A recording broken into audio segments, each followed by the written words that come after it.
Summer 1984, Hamburg. The label had booked a photography studio for the day. Professional space, controlled lighting, white seamless backgrounds, the full equipment of commercial image making. The occasion, album artwork, first modern talking album. The photographs that would introduce Dieter Bohlen and Thomas Anders to the world. The images that would define what modern talking looked like, what the partnership looked like, what the chemistry looked like.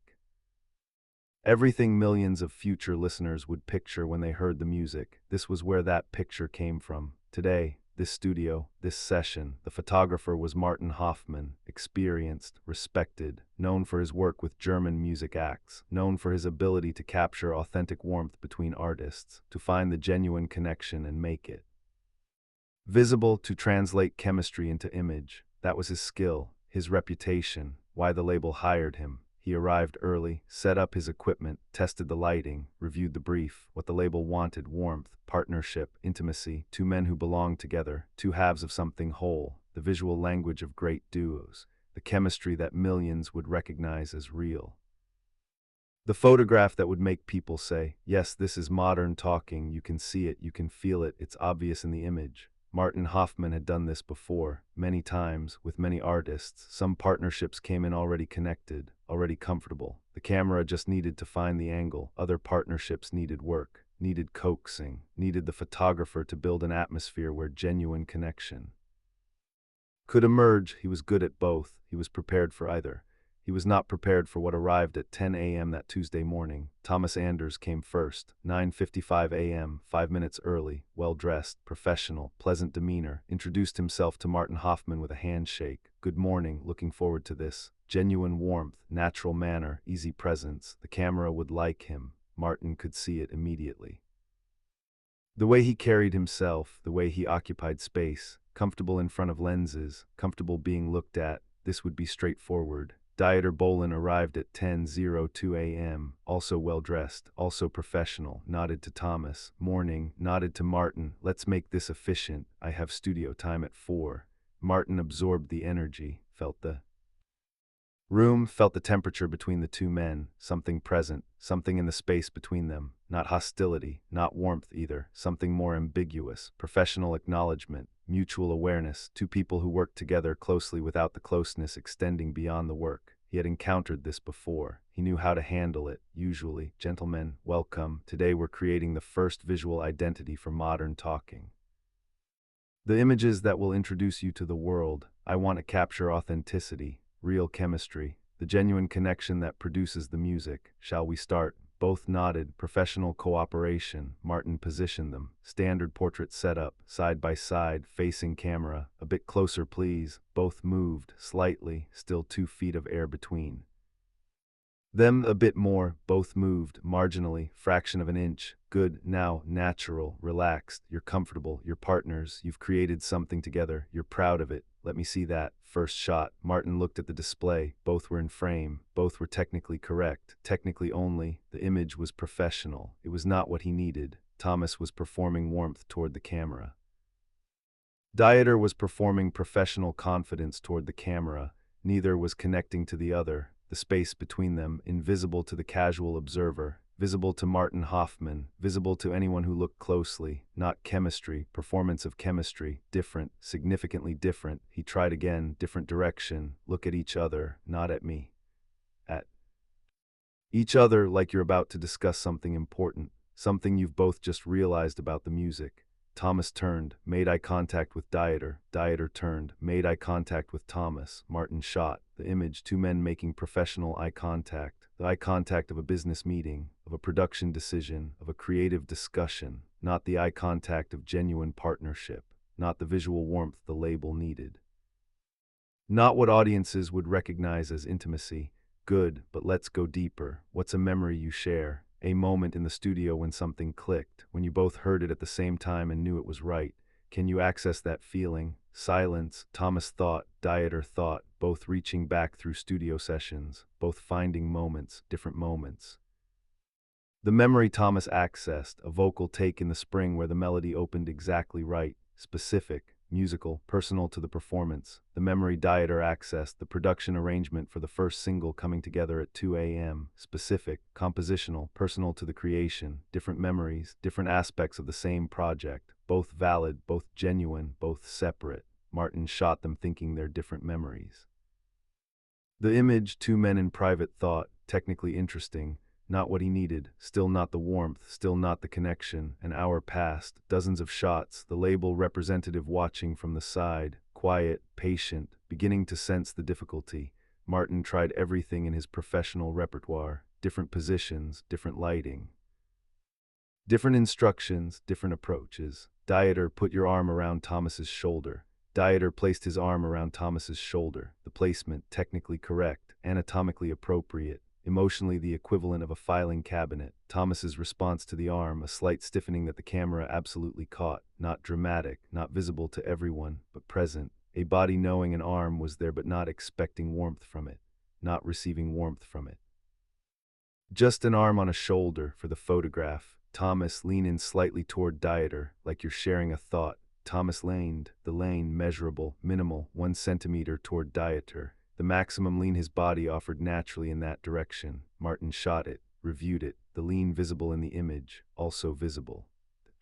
Lean being work, being effort, being produced rather than natural. Let's try something different. Forget the camera exists, just talk to each other, about anything, a song, the tour schedule, whatever, I'll capture you in conversation. They talked about a production decision, specific, professional, the conversation of two men who worked together, who had business to discuss, who found the business easier than silence. Martin moved around them.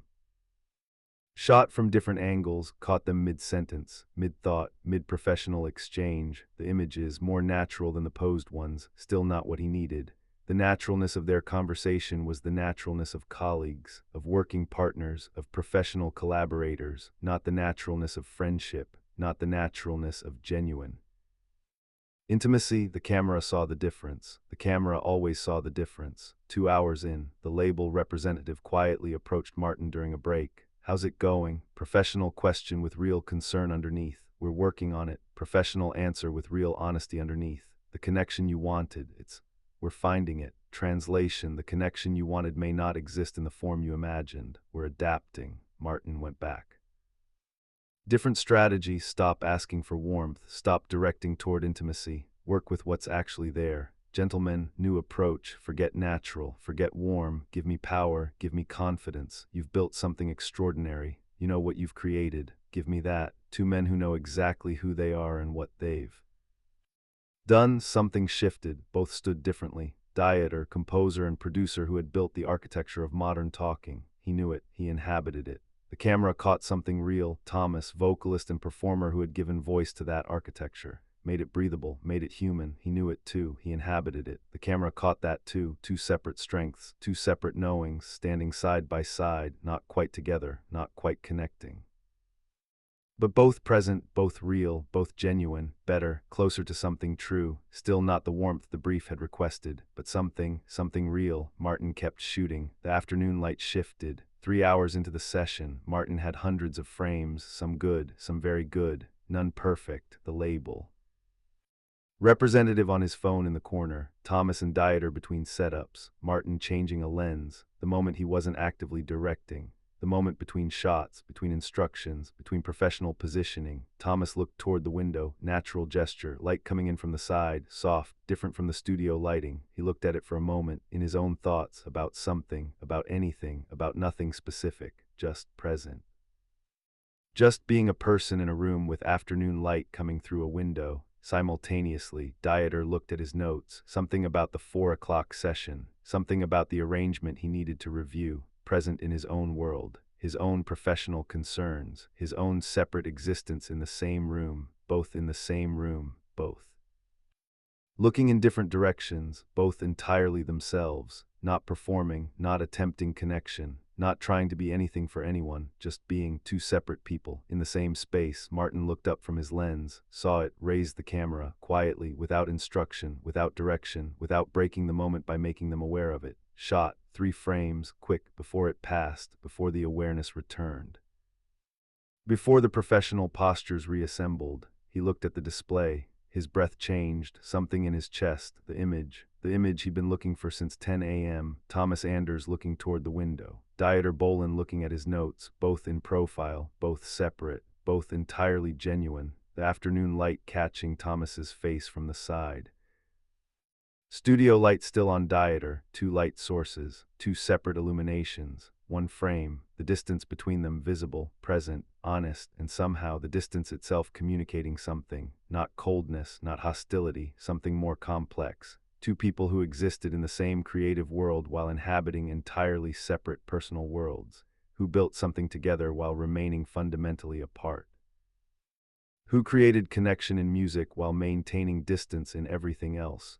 The paradox of modern talking, visible, right there, in one accidental frame between setups. Martin Hoffman stood holding his camera, thinking, this is the image, this is what modern talking actually is, not the warmth the brief requested, not the intimacy the label wanted, this honest, complex, separate but connected. Image, this truth, he didn't show anyone immediately, kept shooting, continued the directed session, more posed shots, more instructions, more attempts at the warmth the brief had requested.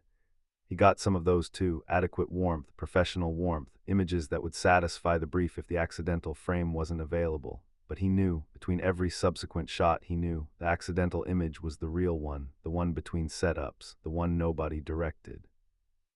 The one that happened when both men stopped trying to perform partnership and simply existed as themselves. At 4 p.m., Dieter checked the time. I need to go, studio session. Of course, Martin said, I think we have what we need. Thomas stayed 20 minutes longer, helped with a few solo shots, clean backgrounds, individual portraits for press use, professional, clean. Thomas at ease alone in front of the lens, much more ease than in the paired shots. Significant observation, not noted out loud, just noted. After Thomas left, Martin sat with his files, reviewed everything, confirmed what he already knew. The accidental frame, that was the one, he selected it, prepared the files for the label. When the label representative reviewed the options the following day, Martin showed them in order. The posed warmth shots first, the collaboration shots, the power shots, and then the accidental frame. The representative went quiet, looked at it for a long time. This is them, he said finally, not a question, a recognition. Yes, Martin agreed, this is them. It's not what we briefed. No, it's more honest than what we briefed. Significantly more, will audiences connect with it, more than they'd connect with the warmth we were trying to manufacture.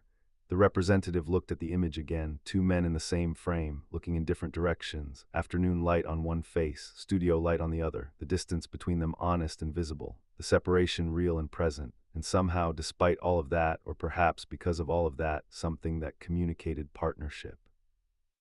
Not the warm, intimate, connected partnership the brief had imagined, but the real one, the functional one, the one that produced extraordinary music from two people who couldn't quite reach each other personally.